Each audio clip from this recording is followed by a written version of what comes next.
Hello everyone. Day 1 Karthika మాసం. This is Deepa. Welcome back to my channel Deepa vlogs. Day 1లో నేను orange sari కట్టుకున్నాను and దానికి మ్యాచింగ్ ఆర్నమెంట్స్ కూడా వేసుకుంటున్నాను.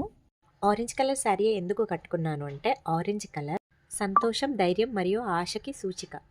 ఎన్ని ఆర్నమెంట్స్ వేసుకున్నా నల్లపూసల దండ ఇచ్చే అందం ఏది ఇవ్వదు కదా. అస్సలు కాంప్లికేట్ చేసుకోకుండా సింపుల్ హెయిర్ స్టైల్తో జడ వేసుకుంటున్నాను. ఎందుకంటే ఈ కార్తీక మాసంలో తలస్నానాలతో ఈ జుట్టు అస్సలు ఆరదు. సో ఎక్కువ కాంప్లికేట్ చేయదలుచుకోలేదు. అండ్ మార్నింగ్ లేచి పూజ చేసుకున్నాను కదా, అస్సలు ఓపిక లేదు. సో సింపుల్గా ఇట్లా రెడీ అయిపోయాను. ఇది ఎందుకు నాకు చాలా సింపుల్గా అనిపిస్తుంది. సో వీటితో పేరప్ చేయాలి. ఇవి నా మ్యారేజ్ టైంలో కొనుక్కున్నవి, అవి ఇంకా అలానే ఉన్నాయి. చాలా హ్యాపీగా అనిపించింది చూడగానే. సో శారీకి వైట్ కలర్ బీడ్స్ ఉన్నాయి కదా, పర్ఫెక్ట్గా మ్యాచ్ అవుతాయి అనిపించింది. అయ్యయ్యో అసలేంది మర్చిపోయాను, బొట్టు. కుంకుమ బొట్టు పెద్దగా పెట్టుకుంటే కానీ నాకు అస్సలు హ్యాపీగా ఉండదండి. చిన్న చిన్నగా స్టైల్గా పెట్టుకోబుద్ది కాదు.